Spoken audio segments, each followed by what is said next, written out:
Good morning. Happy Thursday to you. I'm just a minute late here. I was doing some research and the time got away from me.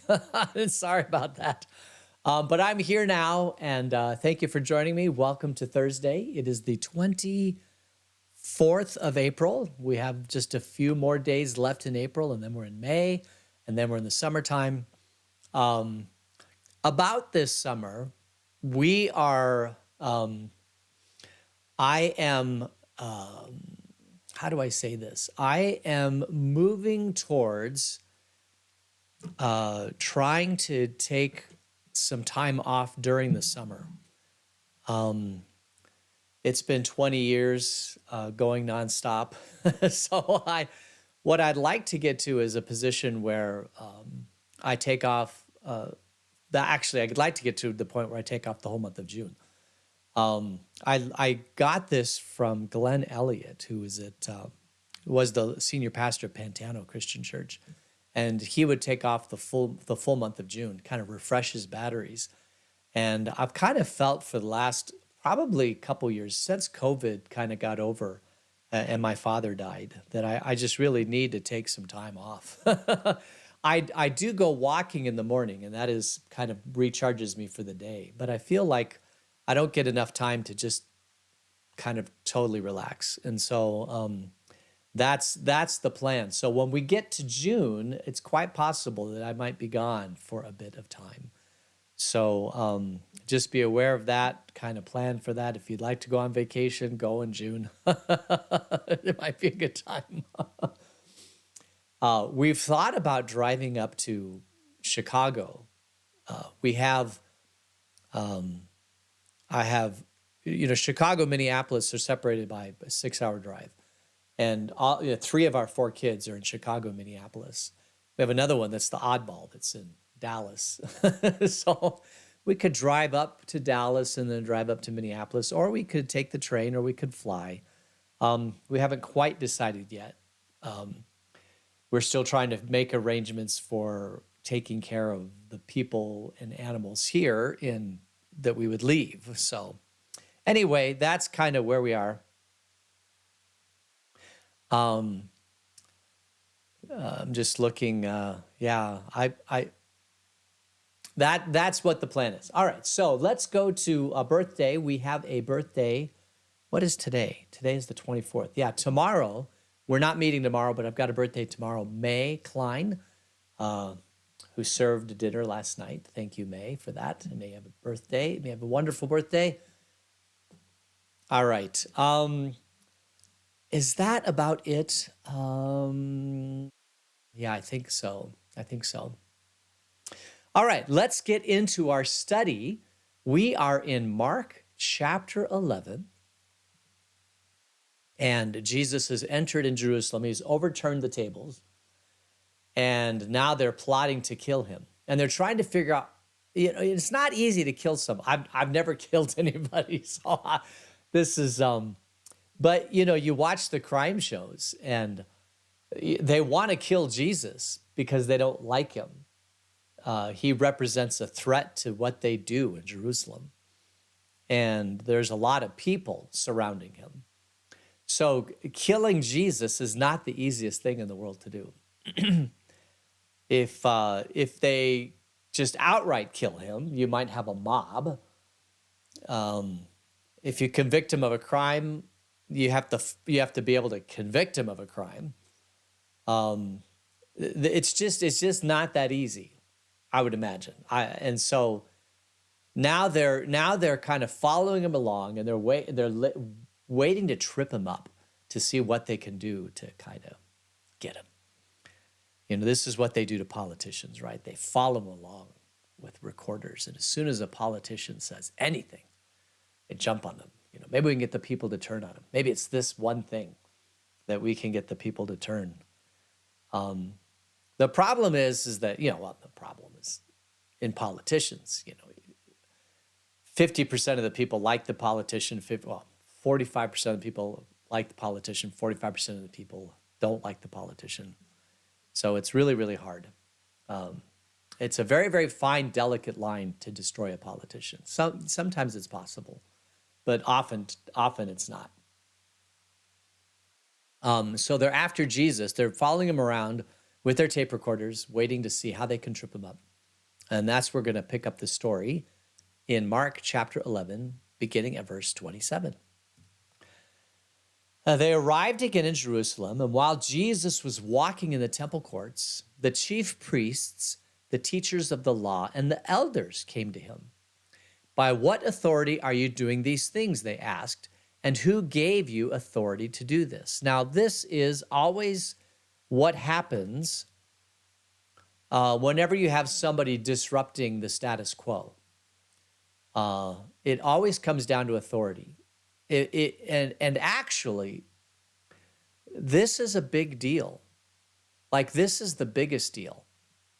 And what do I mean by that? In Arizona, I'll just take, I'm a pastor. And there was a time, although it's changing dramatically, there was a time that the only person that could do a marriage, a Christian wedding marriage, would be a pastor. And so I've been given authority by the state of Arizona to be able to conduct weddings and sign marriage licenses. And once you sign your marriage license, you're now in a legally binding contract with your spouse. And I am able to sign that marriage license as a minister in the state of Arizona. And so I have the authority to do that. Now, what does that mean? It means that if somebody else, and I don't do this, but in history, for sure, if somebody else wants to marry someone and sign the marriage certificate, do they have the authority? Is it a legally binding contract? If the person who does the marriage is not a licensed or ordained minister of God's word, are they allowed to? Now, this is kind of an unusual situation. Maybe a better one would be engineering. I was also, for many years, a civil engineer. And so you have to go through this rigorous training process to get licensed as a civil engineer. And then you can sign documents as an engineer. Basically, what you're saying is, I've looked through these documents, I agree that this analysis is correct, and I stake my reputation on it, and I sign it.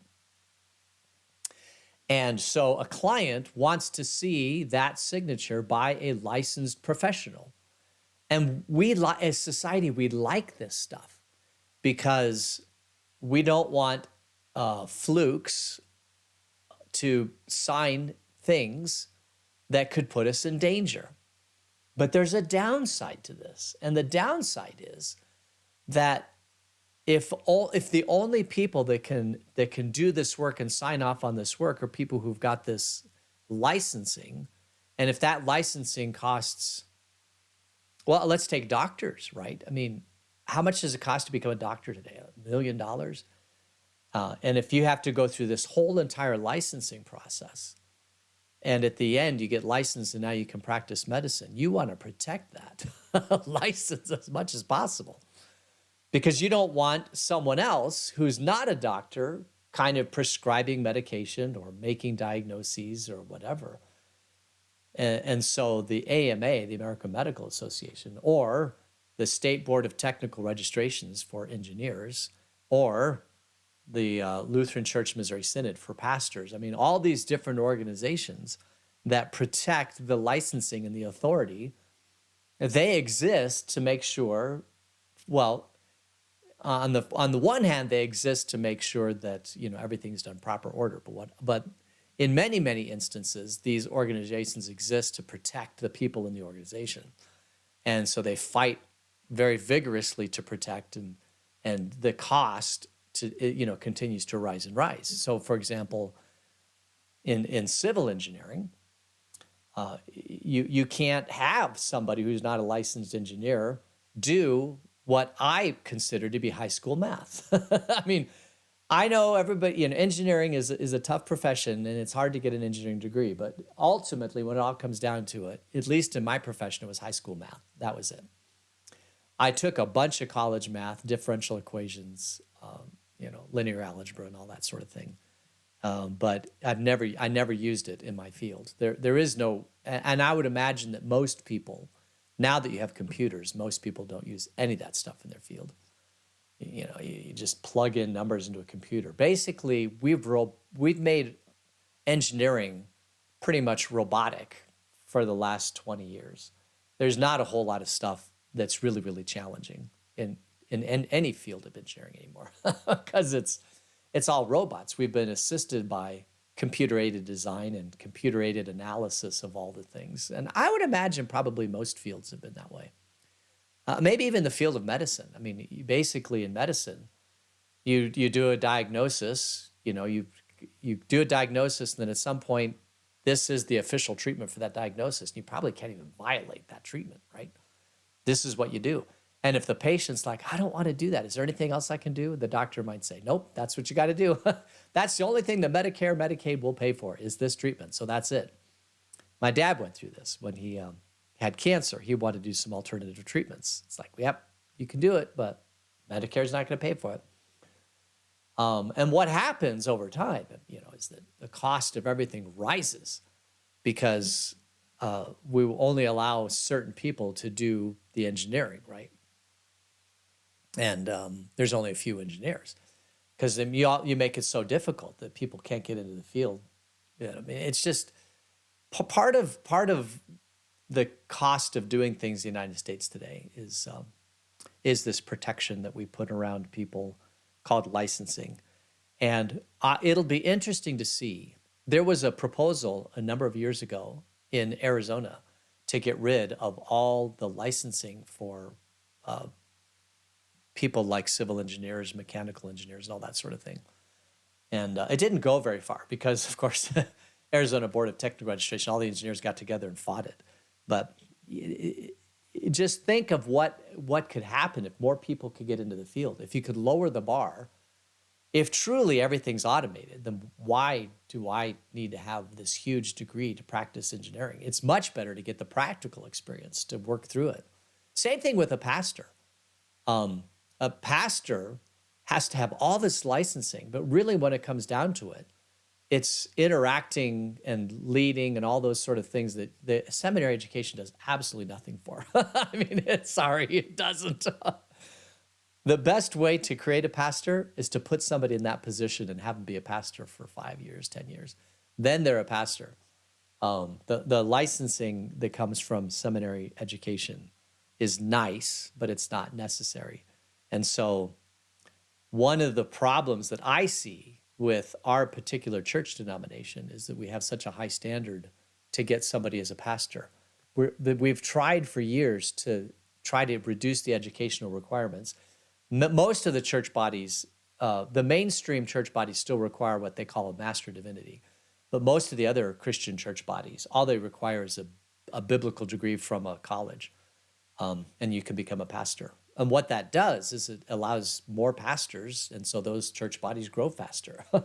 In the Assemblies of God, which is the fastest growing church body, they don't require anything. If you want to be a pastor, we'll ordain you as a pastor, go take a congregation. And so you get a lot more people leading congregations. The harvest is plentiful, the laborers are few. Well, the more laborers you have, the more harvest you get. And so they have a huge harvest because they've lowered the entrance requirements to lead a congregation. Do they go off the rails? I don't know. I mean, I've been to several different churches that are led by people that have no degree, and the churches are thriving. So, who am I to get in the way of that? Anyway, when robotics take over the world, this is going to change everything. This is a long intro into the whole thing that they want to protect themselves. They are the religious leaders. And along comes this guy without any religious training. He did not sit at the feet of Gamaliel. It doesn't like he's got any credentials whatsoever. He just shows up and he starts preaching God's word, and he's really good at it. So good that people follow him, and he's so connected with God that he heals people. And he's this like miracle man, and he's not them. And he's getting a crowd, and it's not them. And they're upset about it, and they want to kill him. They want to protect their job. They want to protect their religion. They want to protect what they've got. And Jesus is going to shatter all of that if they don't get rid of him. So they ask him this question: by what authority are you doing these things? Because authority is a big deal. Jesus said, all authority in heaven and earth is given to me. All right, so this is what happens. Jesus says, I will ask you one question. Answer me, and I will tell you by what authority I'm doing these things. John's baptism, was it from heaven or of human origin? Tell me. If you'll remember, John baptized people in the Jordan River. People came from all over to baptize John. He was very, very popular, probably as popular as Jesus at the time. And Herod didn't like him because he was preaching out against this marriage that Herod had with his brother's wife. And so Herod put him into prison where he was eventually killed. But the people still remembered John the Baptist, and they loved John the Baptist, and they wished John the Baptist was out of prison so they could continue baptizing people. But the question is, by what authority? Because John the Baptist didn't have any authority. He just showed up one day, started baptizing people.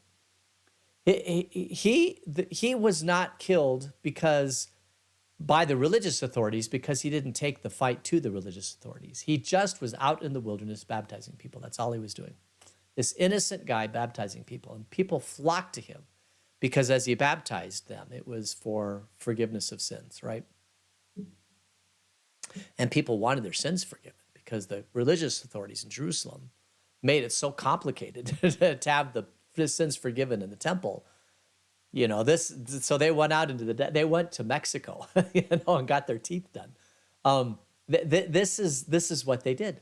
Anyway, so very, very popular guy, and still in the hearts and minds of the people. But this is what happened. They discussed it among themselves, and they said, if we say from heaven, he will ask them, why didn't you believe him? But if we say of human origin, they feared the people, for everyone held that John really was a prophet. So John shows up. This is a good situation. Jesus is tricking them with a trap because he says, let's look at John the Baptist, because he showed up out of nowhere just like I did, and you let him live just like you should let me live. Why didn't you go after him? And the fact is, it's a fine line. If we say John the Baptist wasn't from God, the people are going to be upset. If we say John the Baptist was from God, well, same thing with Jesus, right? John the Baptist just showed up and started doing his thing. He was the precursor to Jesus. So it put him in a really big quandary. They couldn't answer it. They couldn't answer because the truth was too difficult. And that's why Jesus loved the truth, because the only way to really have humankind move forward is to get to the truth. And the truth is, sometimes we make things a whole lot more complicated than they should be. And sometimes authority, we put a whole lot more emphasis on authority than we should.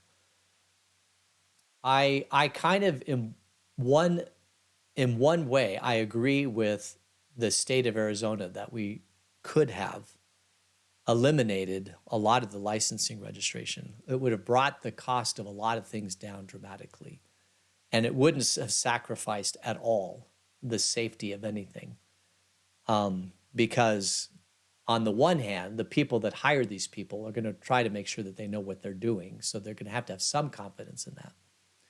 But more importantly, in order to practice, you have to have an insurance. And so the insurance regulates it, would probably become the regulatory agency. You couldn't get insurance unless you have the degree or the licensing or the degree at least. So they were in a quandary. And so what do? They punt. Verse 33. So they answered Jesus, we don't know. And so Jesus said, neither will I tell you by what authority I'm doing these things. So authority is a big deal in any generation at any time. We want people in authority to tell us what to do, how we should live our life, what we should do. The fact is, the first and foremost authority in your life is you. And nobody else has authority over your life than you. And you are completely free to live the life that you would like to live and live under the authority of only people how do I say this? You're the more you look for authority figures, the more you're releasing your ownership of your life to somebody else. Let me put it that way. The more you give your authority to other people, the more you reduce your own authority. If you live in a totalitarian society, you have no authority over your own person at all. You've given up all of that to somebody else. And that's not the way you were created. You were created to be your own authority, and you were created to be free. Because basically, right, that's what authority is. It's a balance between giving that authority to somebody else and freedom for yourself. And freedom comes with a cost.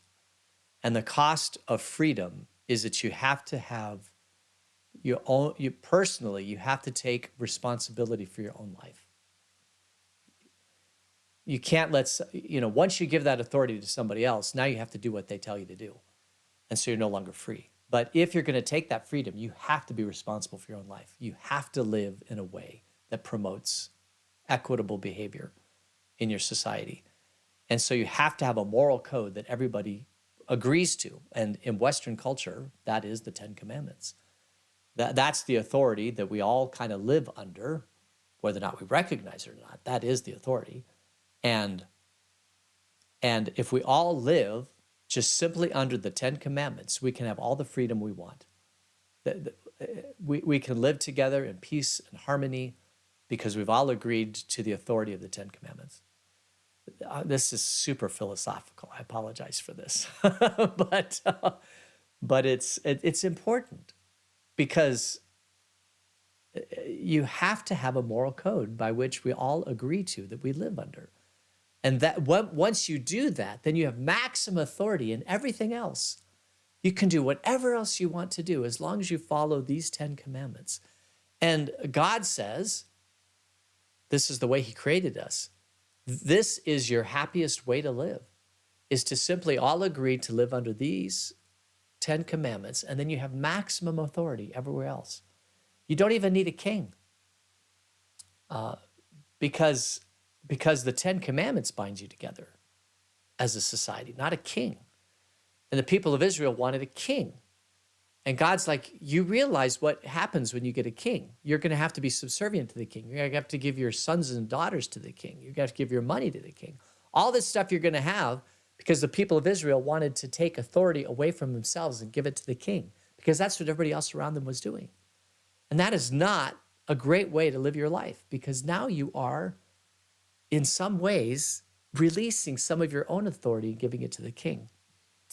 I think about this stuff a lot, and this is touching on a subject of which, because the bottom line is that I believe that as technology becomes more and more and more ubiquitous, there's going to be a desire to have the technology help us in ways that we release authority to the technology. And that's the scary part. All right. What do I mean by that? So you're sick, and so you go to a robotic doctor, and the robotic doctor tells you to do these things. And the robotic doctor is perfect. He's got all the information, all the access to everything. So he's going to solve all the problems, right? We just give him the authority. But that doctor, that robotic doctor, was created by a sinful man who's still sinful. And that position doesn't go away. Anyway, all right. So I think we'll end it there. That is sorry. It's a long way to get to what we're talking about. Oh, man. Let's close in prayer. Gracious God, thank you for this day. Watch over us until we meet again. In Jesus' name, amen. The other thing is, I am... So this weekend, we're starting a new sermon series. And it's a 4-week sermon series, and it's going to be on the two big things that are coming up that are within the next 5 to 10 years are going to take over our world are artificial intelligence and robotics. And once those two are merged together and can do everything that a human can do, it is going to dramatically change how we live our life. And the question is, how much rope do we give them, these technologies? And will they really save our life, or is it just another tool in the bucket of human existence? And we're going to spend the next 4 weeks talking. And I am so excited about this sermon. I can't even begin to tell you how excited I am about this sermon series. It is awesome. I've been working on Sunday sermon pretty much all week, and it's gonna be cool. I'll tell you that, it's gonna be cool. What's the short answer? Well, you got to find out. Maybe I'll tell you after we finish the sermon series. All right. So that is where we are. Thank you so much for joining me. I pray you have a great day. And thank you, all of you, for joining me online. Have a great weekend, and we'll see you on Monday. Take care. Bye.